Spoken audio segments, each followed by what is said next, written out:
For latest updates and short audio clips, follow us on Instagram, Reading the Author.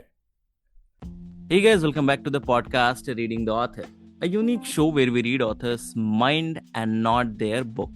Meanwhile, I truly believe and pray that you and your families are completely safe and healthy as well. Guys, today we have Priya Arora ma'am with us, and she is the author of Life is a Battlefield. Thank you so much, ma'am, for coming on our show. It is my honor to be able to host you today. Thank you for having me.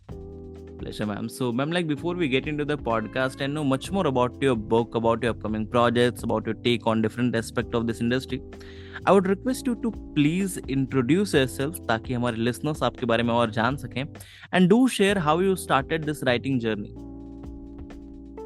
So, well, as you introduced me, my name is Priya Arora.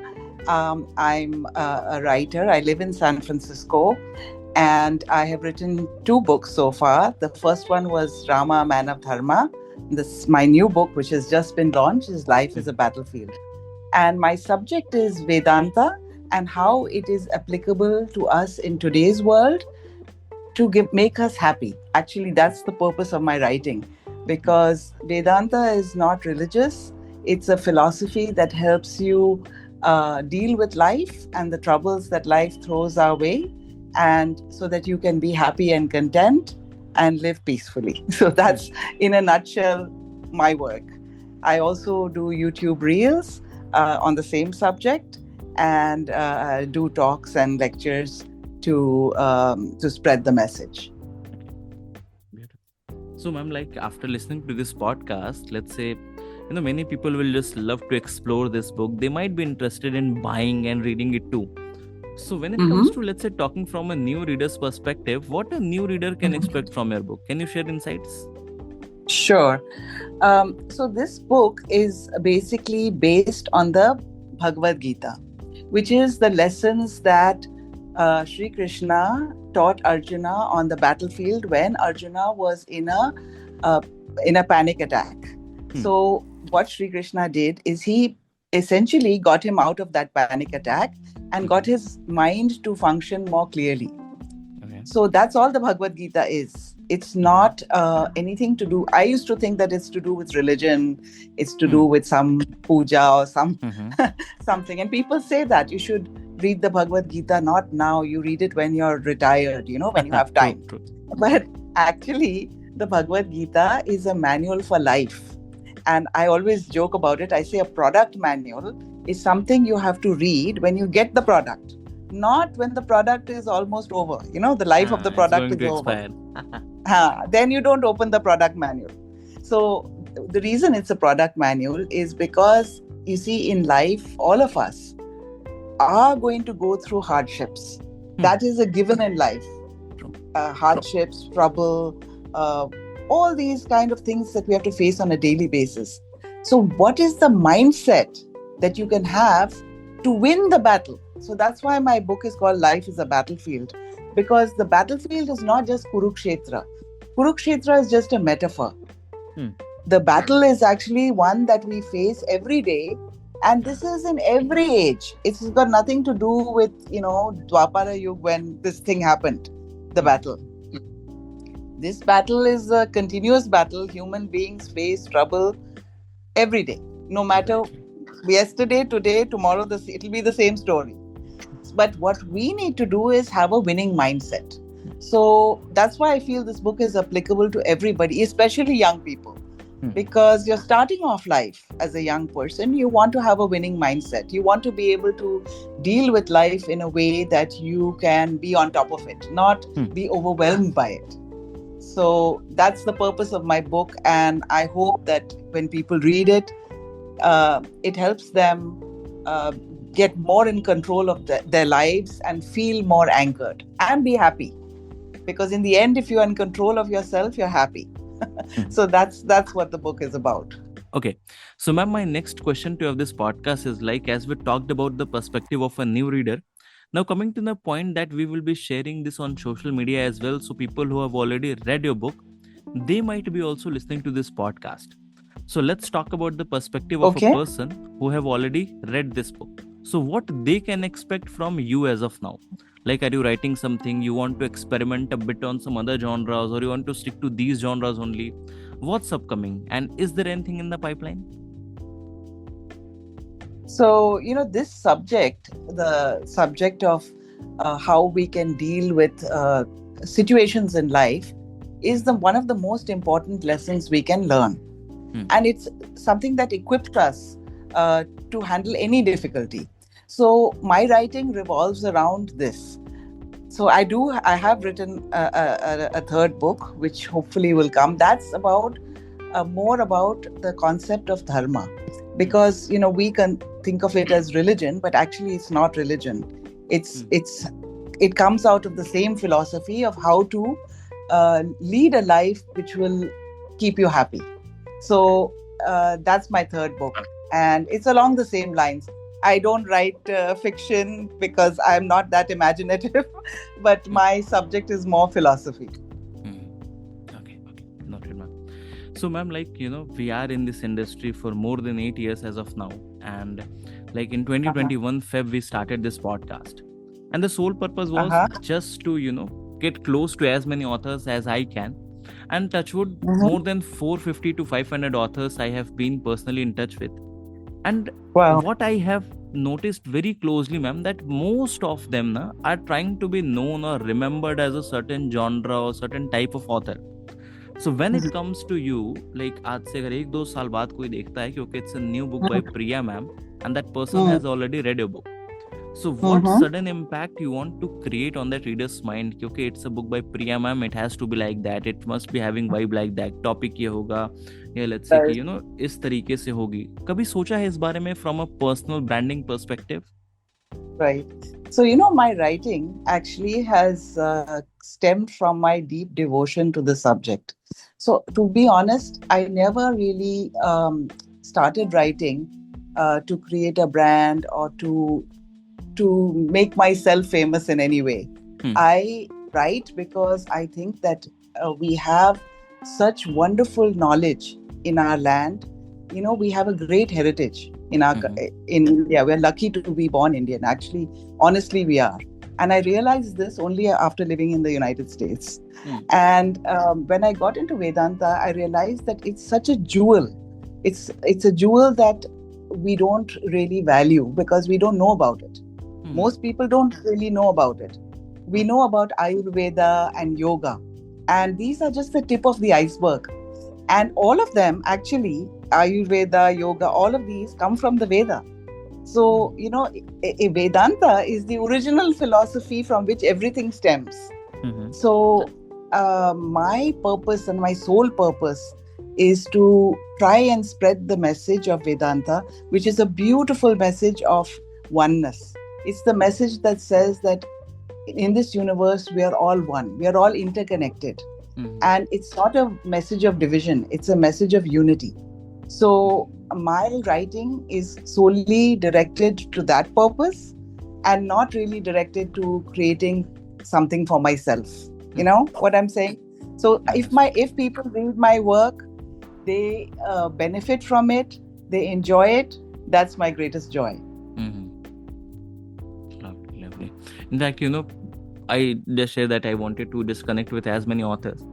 But I really feel blessed to start these kinds of episodes or these kinds of podcasts, because I get to know people who think beyond money, who think beyond the financial thing in any respect of life. As you said that you want to just help people, or at least your work should reach as many people, but you are not thinking about the outcome, the ROI, what we can say.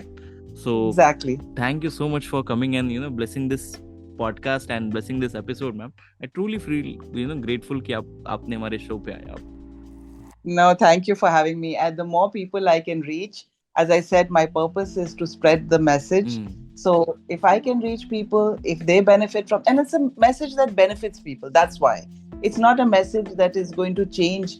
I'm not expecting anybody to, to follow anything in particular other than benefit from how they can be happier in life.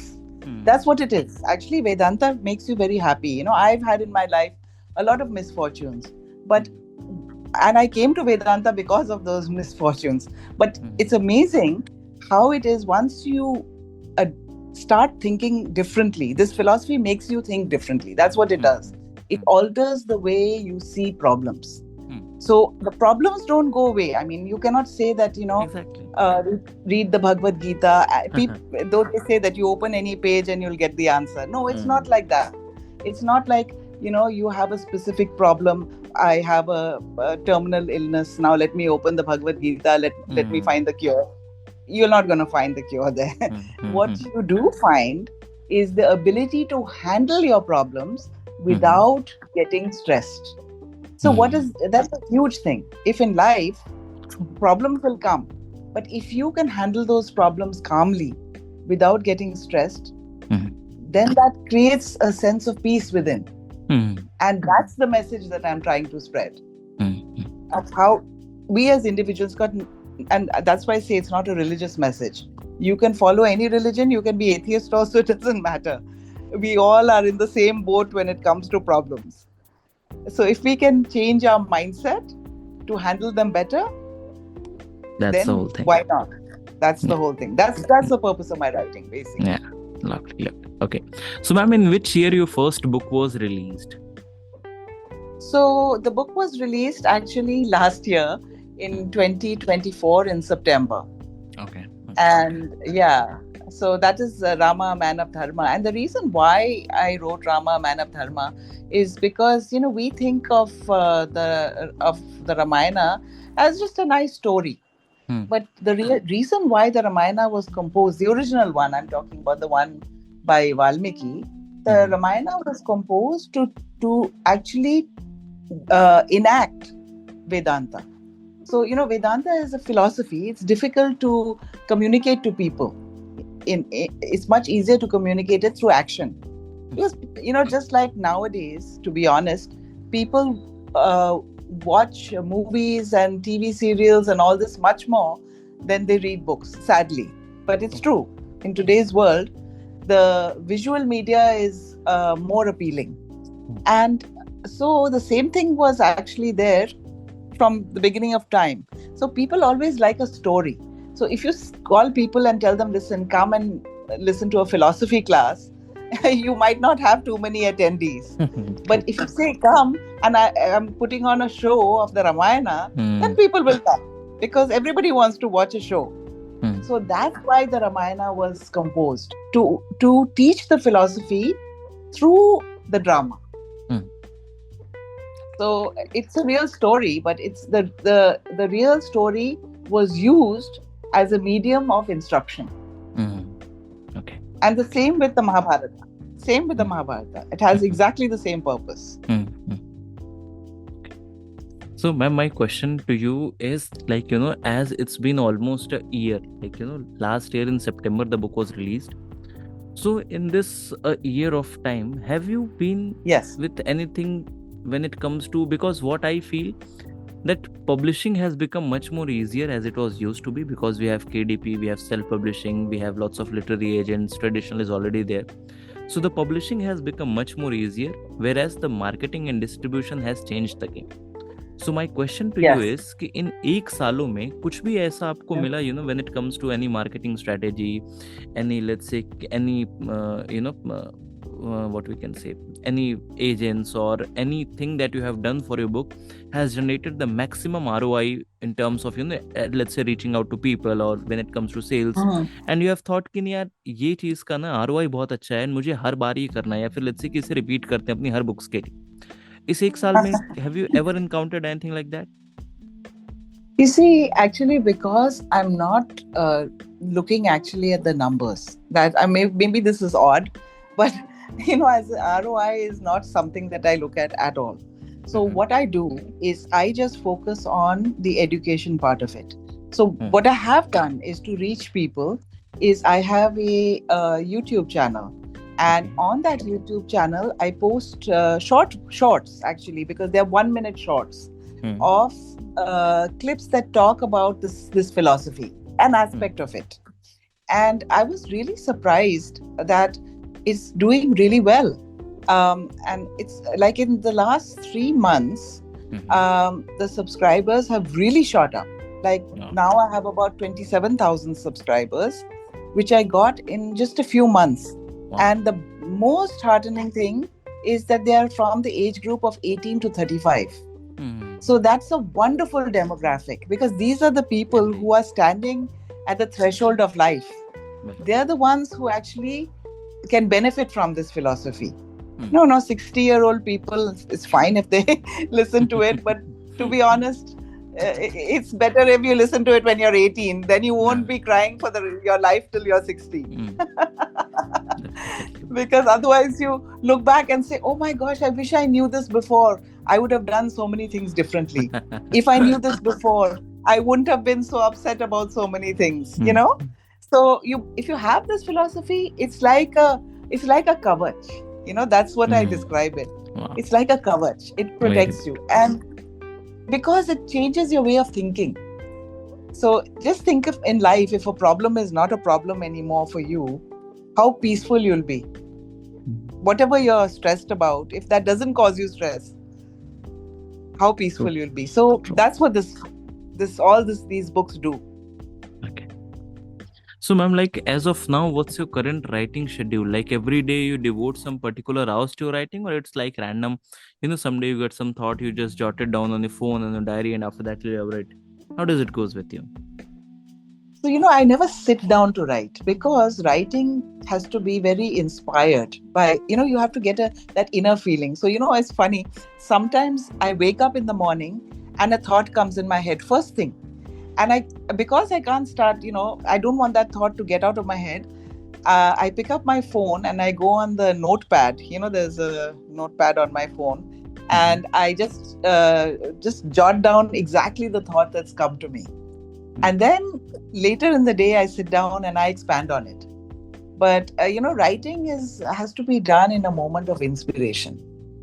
It's not like any task that you can sit and, at least for me, I can't just sit and say I'm going to write now at so-and-so time, or set a time to be writing time. I do it whenever I get inspiration. So if that inspiration comes at night, I will write at night. If it comes in the morning, I write in the morning. So, and if I'm sometimes it comes, when I'm out somewhere and I hear something, then I can't sit and start writing then. So I jot it down. So then it stays in my mind, and then I go back and write. But I don't have a set schedule. Okay. In fact, that is also said, ma'am, that creativity is something that comes to you. You can't chase it. So that is very true, I guess. Yes, exactly. And it comes from within, my Rama book, in fact, and even Life is a Battlefield, both of them. I honestly, when I sit down to write, when I get that moment of inspiration, I just be writing, and I don't, know where the hours have gone. The time just goes. And then I suddenly see, oh my gosh, look at the time. So many hours have passed. But, you get engrossed in it. Definitely. So, ma'am, now let's get back to the time when you, the very first time heard, okay, tomorrow your book will be live.